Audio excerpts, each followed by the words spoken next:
Bismillah ar-Rahman Rahim, with the name of Allah, the Merciful, the Beneficent. I hope you are all good in health and in your studies, very well set in your studies, and must be following me in this subject of child health and preventive pediatrics. We have seen different aspects of this integrated management of neonate and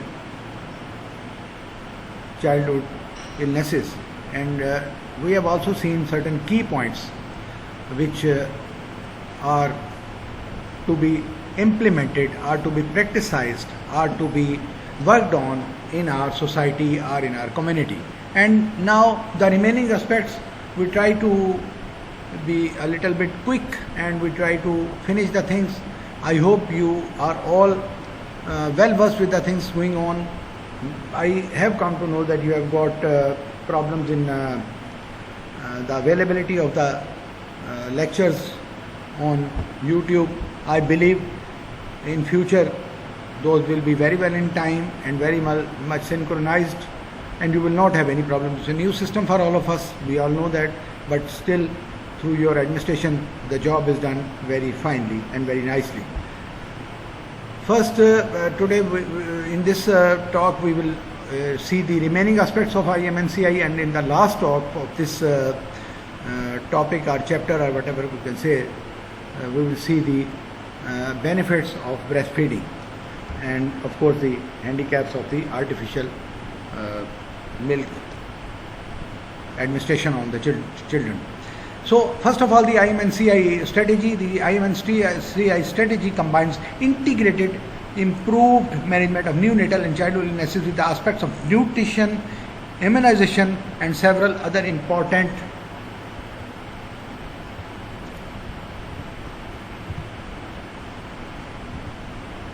influences on child health.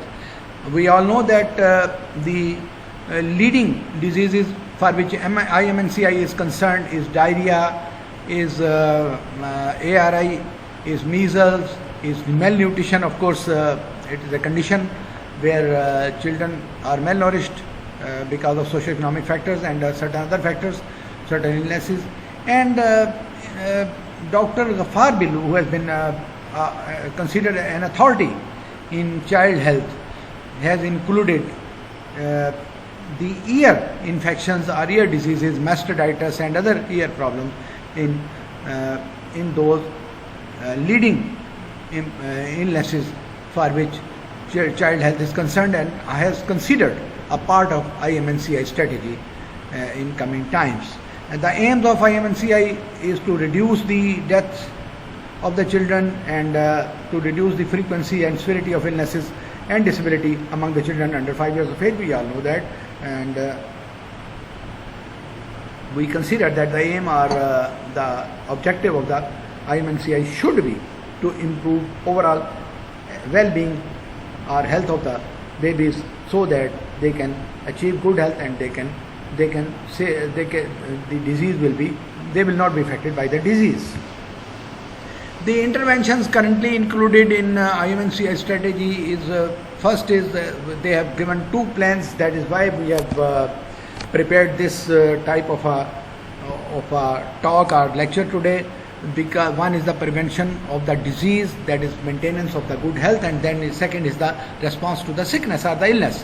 One is we keep our children healthy up to such a level that no disease affects them, one. And secondly, if they are diseased, then how the family or the society, the people living in our country, how they have to respond, or the parents of the baby, how they have to respond. This is important. So first of all, the prevention of the disease.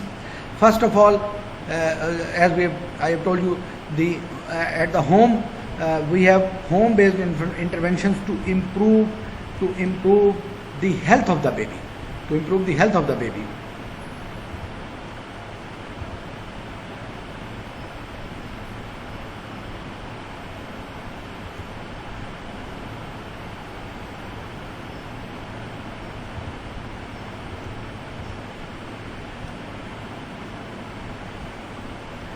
So remaining part of the picture I'm not able to show you, but main thing is that we have to, as far as the prevention of the disease is concerned, now you yourself note with me, first of all, the improvement in the health of the baby by nutrition. We have to provide him or her standard nutrition. Then is the vaccination. Then is the available of the nets to avoid malaria. Malaria has also been included in leading illnesses of the disease.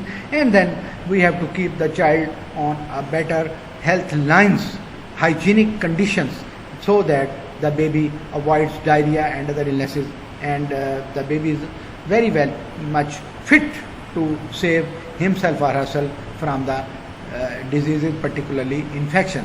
And then responses to the illnesses, that is the home, the early management, and we should have a proper knowledge of the management of the diarrhea. If it is simply, it can be managed at home and is simply the loss of fluid, and then is the obviously diarrhea with infection, and then we need to have appropriate guideline from the medical man, from the faith, from the healer, from the medical healer, from the allopathic healer, and then we have to have the if still the illness is severe, then we have to have the child admitted to the hospital, and we need to have the guideline and the treatment and the procedural process of the maintenance of health of the baby. Then is the component of IMNCI. The IMNC involves three components: improvement of the case of management of the skills of the health staff through the provision of locally adopted guidelines. We have to do the capacity building of our staff in particular, those lady health visitors, those doctors, those medical officers, those lady health workers visiting the homes. They should have the knowledge of early illnesses and their management. So three components. First is the improvement of the case management skills of the health staff through the provision of locally adopted guidelines on the integrated management of the childhood illnesses, IMNCI.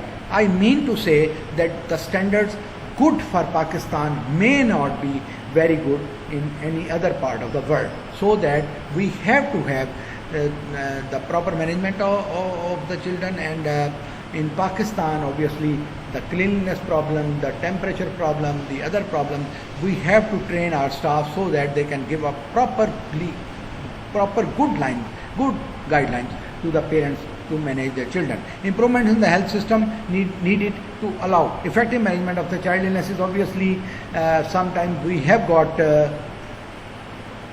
resources, but still we do not implement them. We have got health dispensaries, we have got basic health centers, we have got rural health centers, and of course the secondary and tertiary care facilities are there. But still, the proper management and proper discipline of management of the disease is not there.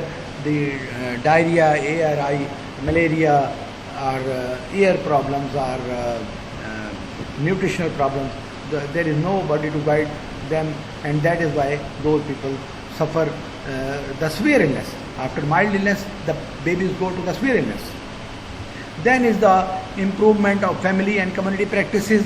We have to guide the parents, and we have to see and convince them to have good management of the illnesses and good hygienic practices, so that they can save their children. First they can save their children from illnesses, and then they can get a better treatment of their children if they have the knowledge.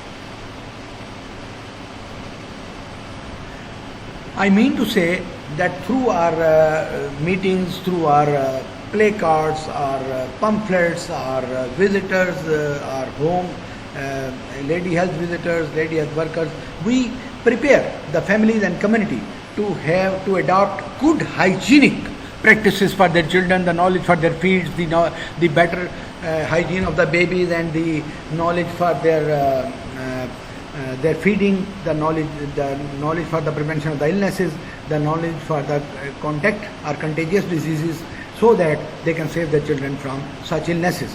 So next is the advantages of the IMNCI strategy. The strategy systematically addresses the most important causes of the childhood deaths and illnesses. I have already told you the leading killers of the babies, of the children under 5 years age, and I have already told you the prevention and the treatment. Response to the demand, at least 3 of the 4 sick children suffer from one of the 5 leading conditions described above. I have told you ARI, acute respiratory tract infection. I have told you diarrhea. I have told you malnutrition. I have told you malaria. I have told you ear diseases, and I have told you other illnesses which affect typhoid, cholera. Those affect the babies, measles, and those affect the babies, and 3 or 4 die because of 4 or 5. Those 4, 5, 6 leading diseases. Then is the promotes prevention as well as cure. Obviously, IMNCI first stresses on the prevention of the disease and then cure.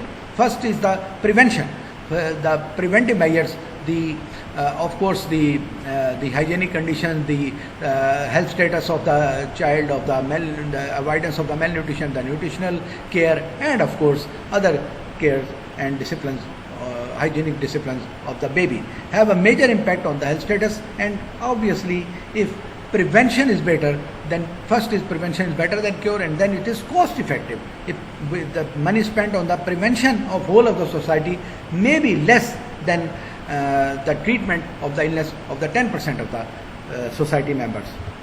And then the advantages of the IMNCI strategy: promotes cost saving, improves equity. Then again, our primary health care, as we all say, the IMNCI is a part of the primary health care, and primary health care pillar, one of the pillar is equity. All the people living in our society should be provided the primary health care at the doorstep, and should be provided on the equitable grounds. The poor or the rich, they should be provided, and if poor is treated, that will be far better for the society. The IMNCI strategy promotes the more accurate identification of the childhood illnesses in outpatient setting, ensures appropriate combined treatment for all the major illnesses, strengthens the counseling of the caretakers and the provision of preventive services, and speeds up the referral of severely ill children. That is why we are all, if we are all trained for it, first the medical people, then the paramedics, and then the members of the society. Then the first, of course, the prevention will save the children from the illnesses, and if illness is there, then first the identification of the severity of the illnesses, then obviously the referral of the patient or the management of the patient. We can believe that this patient can be kept at the home and can be treated. This patient can be admitted in the primary level or the secondary level, or needs some special treatment. So such type of the counseling, first to the medical people and then to the parents or the member of the society, helps save children from illnesses and deaths. So such type of help can obviously is the advantage of the IMNCI strategy. Then is the situation of children in Pakistan. The number of children below 15 years of age were 74 million by the year 2000. In other words, 42% of the Pakistani population consists of the children at that time. And nowadays it has crossed 80 million. That means maybe 48 to 47% of the Pakistan population is under 15 years of age. So you can believe the financial stress of the medical treatment or the illness on the whole of the budget of the society. Then is the poverty. At least 20 million children live in the poverty. Again, this is a old figure after corona and after other illnesses. 40 million children live in poverty in this part of the world. Then nutrition: 25% of the babies at birth weight less than 2.5 kg, which is small, which is obviously less than the standard, and 57% of the under 5-year-old children were malnourished in 1995, and nowadays it is more than 60% children who are malnourished in this part of the world. And specific deficiencies, this malnutrition most of the time we consider under 5 years of age, we consider protein energy malnutrition as malnutrition. The other deficiencies, the part of the malnutrition, so the deficiencies of iron, vitamin A, D are common both in children and mother, and that also affects the health of the baby and causes illnesses among those children.